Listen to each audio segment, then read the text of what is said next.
Garage की हल्की रोशनी में चार्ली अपने पुराने विमान की मरम्मत कर रहा है। ये वही प्लेन है जो उसकी पत्नी सारा ने उसे जन्मदिन पर गिफ्ट किया था। मशीन की खटर पटर आवाज के बीच अचानक सारा अंदर आती है। वो मुस्कुराकर बताती है कि वह जल्द ही लंदन में होने वाले बिजनेस कॉन्फ्रेंस के लिए रवाना हो रही है। जाते जाते वह चार्ली को फिर से अपने साथ चलने का न्योता देती है, लेकिन चार्ली काम के बोझ और अपनी जिम्मेदारियों की वजह से न चाहते हुए भी मना कर देता है। कुछ घंटों बाद चार्ली CIA मुख्यालय के विशाल हॉल में दाखिल होता है। डिक्रिप्शन और एनालिसिस डिपार्टमेंट तक पहुंचने के लिए उसे कई हाई टेक सुरक्षा स्कैनरों से गुजरना पड़ता है और ये सारे स्कैनर उसी की खोज थे। वह अपनी डेस्क पर बैठता है और तभी उसे इंक्विलाइन से मैसेज मिलता है, वो रहस्यमयी शख्स जिससे चार्ली सालों से सीक्रेट जानकारी खरीदता रहा है। लेकिन इस बार मामला अलग था। इंक्विलाइन चेतावनी देता है कि जो फाइलें उसके पास हैं वो सीधे CIA को तबाह कर सकती हैं। चार्ली अंदाजा लगाने की कोशिश करता है इस्तांबुल, पर इंक्विलाइन हमेशा की तरह जवाब टाल देता है। चार्ली फौरन डेटा पर काम शुरू करता है, लेकिन हैरानी की बात यह थी कि उसकी तेज दिमागी क्षमताएं भी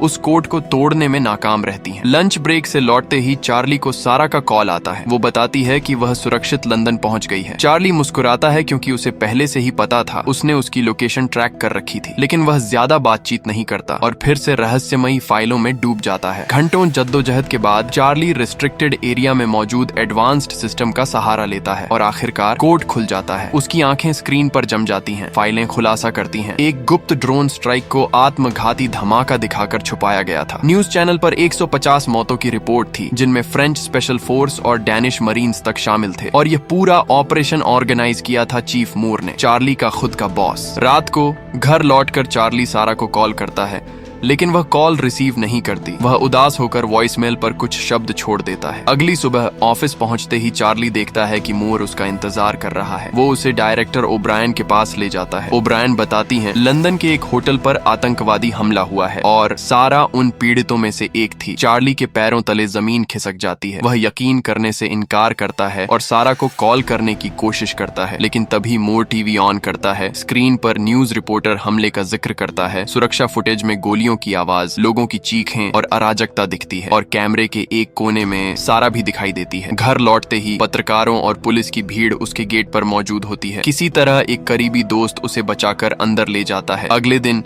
चार्ली मूर और सुपरवाइजर कैलिब से भिड़ जाता है। वह कहता है कि यह हमला झूठा लग रहा है। लंदन जैसी जगह जहां हर गली कैमरों से भरी है, वहां आतंकवादी इतनी आसानी से कैसे घुस सकते हैं। मूर वादा करता है कि जांच चल रही है, लेकिन कैलिब उसे मजबूरी में घर भेज देता है। कुछ देर बाद एयरपोर्ट पर चार्ली को सारा का शव और उसका सामान सौंपा जाता है। घर पर जब वह सूटकेस खोलता है तो उसे एक छोटा सा गिफ्ट मिलता है। सारा ने उसके लिए खरीदा था। चार्ली टूट कर बिखर जाता है, लेकिन उसकी हिम्मत इतनी आसानी से हार मानने वाली नहीं थी। थका हारा मगर और भी ज्यादा दृढ़, चार्ली फिर CIA सिस्टम हैक करता है। होटल और आसपास के हर CCTV फुटेज को खंगालता है। एक एक फुटेज जोड़कर वह पूरी टाइमलाइन तैयार करता है। सच सामने आने लगता है। चारों आतंकी ईस्ट एंड से एक गाड़ी चुराकर होटल के सर्विस एरिया से दाखिल हुए थे। वे इतने प्रोफेशनल थे कि हर फिंगरप्रिंट और DNA का सबूत मिटा चुके थे। असल में उनका मकसद इम्पैक्ट इन्वेस्टमेंट्स इंडोनेशिया की कंपनी से मुलाकात था, लेकिन कॉरिडोर में झगड़ा बढ़ा।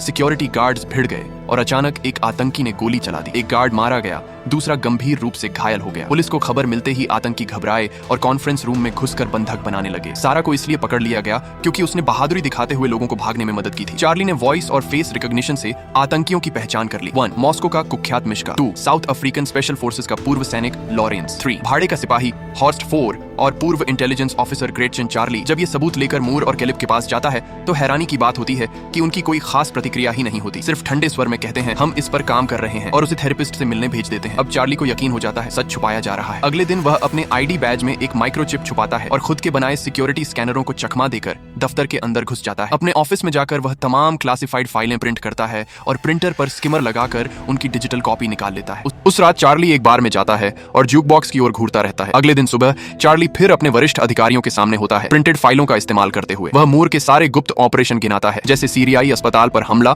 और यमन में सहयोगी बेस पर हमला, जिससे हजारों निर्दोष लोग मारे गए। चार्ली धमकी देता है कि वह यह सब डायरेक्टर को देगा और बताता है कि उसने डेड मैन स्विच सक्रिय कर रखा है। अगर वह हर 5 घंटे में कोड नहीं डालता तो ये सबूत सबसे बड़े समाचार आउटलेट्स को भेज दिए जाएंगे। अपने मौन के बदले चार्ली मांग करता है कि उसे पूरी CIA ट्रेनिंग, नकली पहचान पत्र, नकद, बंदूक और सारा के हथियारों की जानकारी दी जाए। मीटिंग के बाद चार्ली अपनी कार में लौटता है और तनाव के कारण उल्टी कर देता है। ऑफिस में मूर कहता है कि डेड मैन स्विच सिर्फ एक ब्लफ है, लेकिन कैलिब बताता है कि वे जोखिम नहीं ले सकते। अगर यह ब्लफ है तो उन्हें ट्रिगर खोजना होगा और ट्रेनिंग के दौरान किसी दुर्घटना का बहाना बनाकर उसे मार सकते हैं। कुछ समय बाद कैलिब और उसकी टीम यह पता लगाने की कोशिश करते हैं कि चार्ली ने फाइलों की कॉपी कैसे की। वे स्किमर की संभावना पर चर्चा करते हैं, जो कंप्यूटर पर काम नहीं करेगा लेकिन प्रिंटर पर उपयोग किया जा सकता है। संभावना है कि चार्ली ने फाइलें प्रिंटर के माध्यम से भेजी हों और चुंबकीय स्ट्रिप का उपयोग करके डेटा कॉपी किया हो। सुरक्षा फुटेज देखने पर पता चलता है कि चार्ली ने स्टोर से चुंबकीय स्ट्रिप खरीदी थी, लेकिन यह अभी तक पता नहीं चल पाया कि उसने इसे इमारत में कैसे लाया और बाहर निकाला। टीम चार्ली के घर की भी तलाशी लेती है और अंत में पता लगती है कि वह बार में 2 बार गया था। बार की तलाशी लेने पर जुक बॉक्स के नीचे एक सीडी मिलती है। कैलिब उसे जुक बॉक्स कैटलॉग में डालकर बजाता है, केवल शोर सुनाई देता है, इसीलिए वे वह सीडी निकालते हैं जो चार्ली ने छोड़ी थी। इस बीच चार्ली CIA ट्रेनिंग फैसिलिटी पहुंचता है, जहां उसका स्वागत कर्नल हेंडरसन करता है। वे शूटिंग रेंज से शुरू करते हैं, लेकिन चार्ली अच्छा निशानेबाज नहीं है। उसे सही निशाना लगाने के लिए बहुत पास जाना पड़ता है। लेकिन जब बम बनाने की ट्रेनिंग आती है, चार्ली बेहद तेजी से काम करता है और हेंडरसन को प्रभावित करता है। अगला कदम नई पहचान सीखना है, इसलिए हेंडरसन उसे दबाव में डालते हुए हर तरीके से परेशान करता है। आखिरकार नए पासपोर्ट तैयार हो जाते हैं। उस रात हेंडरसन चार्ली के कमरे में आता है और कहता है कि वह हत्यारा नहीं है, लेकिन चार्ली जोर देकर इंसाफ मांगता है। हेंडरसन उसे बंदूक देता है और कहता है कि सीने पर निशाना साधे। चार्ली के हाथ कांपते हैं और अंत में वह बंदूक नीचे कर देता है। ऑफिस में एजेंट्स कई घंटे उस सीडी की जानकारी डिक्रिप्ट करने में लगाते हैं और अंततः पता चलता है कि चार्ली डेड मैन स्विच के बारे में ब्लफ कर रहा था। वे तुरंत अपने वरिष्ठों को बताते हैं, अनअवेयर कि चार्ली उन पर निगाह रख रहा है। असल में बैज में छुपाई गई चिप एक बग थी, जिसे उसने बॉस को दी गई फाइलों में लगाया था। मूर तुरंत हेंडरसन को कॉल करता है और कहता है कि चार्ली को गिरफ्तार करो, लेकिन चार्ली पहले ही गायब हो चुका होता है। कॉल के बाद मूर फाइलों पर बग देखता है और सीधे चार्ली से बात करता है कि यह धोखा है। चार्ली ईयरपीस निकालकर विमान में बैठ जाता है। लंदन पहुंचने के बाद चार्ली कस्टम्स पार करता है और पेरिस के लिए निकलता है। उसका नकली पासपोर्ट CIA सिस्टम में दिखाई देता है, इसलिए मूर हेंडरसन को उसे ट्रैक करने भेज देता है। पेरिस में चार्ली एक होटल का कमरा किराए पर लेता है, जो उस रेस्टोरेंट के पास है जहां ग्रेट चेन अक्सर जाती है। वह दिन भर उसका इंतजार करता है और जब एक किराएदार बाहर निकलता है, चार्ली मौका पाकर अंदर चला जाता है। ऑनलाइन वीडियो देखकर वह ग्रेट चेन का ताला खोलता है। चार्ली अपार्टमेंट खंगालता है और उसका शेड्यूल रिकॉर्ड करता है। दराज में उसे बंदूक भी मिलती है, जिसे वह रख लेता है। तभी उसका ट्रैकर चेतावनी देता है कि ग्रेट चेन वापस आ रही है। वह सीढ़ियों पर भागकर उसका इंतजार करता है। जब ग्रेट चेन आती है, चार्ली ट्रिगर नहीं दबा पाता। निराश होकर वह होटल लौटता है और तस्वीरों का अध्ययन करता है। पता चलता है कि ग्रेट चेन अक्सर अस्पताल जाती रही है। उसकी हेल्थ रिकॉर्ड हैक करने पर पता चलता है कि उसे एलर्जी है। अगले दिन चार्ली फूल खरीदता है और उसे अस्पताल तक फॉलो करता है। वह डॉक्टर बनकर अंदर जाता है और ग्रेट चेन को चेंबर में बंद कर देता है। वह घबरा जाती है, लेकिन चार्ली उसे अनदेखा करते हुए पराग भर देता है। डॉक्टर और नर्स आवाज सुनते हैं, लेकिन दरवाजा बंद रहता है। एलर्जी के कारण ग्रेट चेन कमजोर होती है और चार्ली कहता है कि हॉर्स्ट के बारे में बताए तो मदद करेगा। एलर्जी के कारण वह बोल नहीं पाती, इसलिए चार्ली चेंबर खोलता है। ग्रेट चेन उसे धक्का देकर टकरा देती है। दोनों कमरे में लड़ते हैं। चार्ली बंदूक निकालता है, लेकिन ग्रेट चेन उसे गिरा देती है और दरवाजा खोलकर भाग जाती है। चार्ली उसका पीछा करता है, लेकिन ग्रेट चेन एक कार से टकरा जाती है। शव देखकर डर के मारे चार्ली उसका फोन उठाता है और भाग जाता है। होटल में खून धोकर अपना सामान पैक करता है। उसी रात वह बस स्टेशन जाकर मार्सेय के लिए टिकट लेता है। ग्रेट चेन की मौत की खबर CIA तक पहुंचती है। ओब्रायन मूर से पूछती है और वह कहता है कि ग्रेट चेन शायद उनके ही किसी आदमी ने मारी। उस रात चार्ली बार में जाता है और शराब पीकर अपराध बोध दबाता है। उसे लगता है कि वह सारा को देख रहा है, लेकिन पास जाकर पता चलता है कि वह कोई औरत है। तभी चार्ली देखता है कि हेंडरसन उसकी ओर बढ़ रहा है। वह घबरा कर दौड़ता है और एक बार में छिप जाता है। हेंडरसन उसका पीछा करता है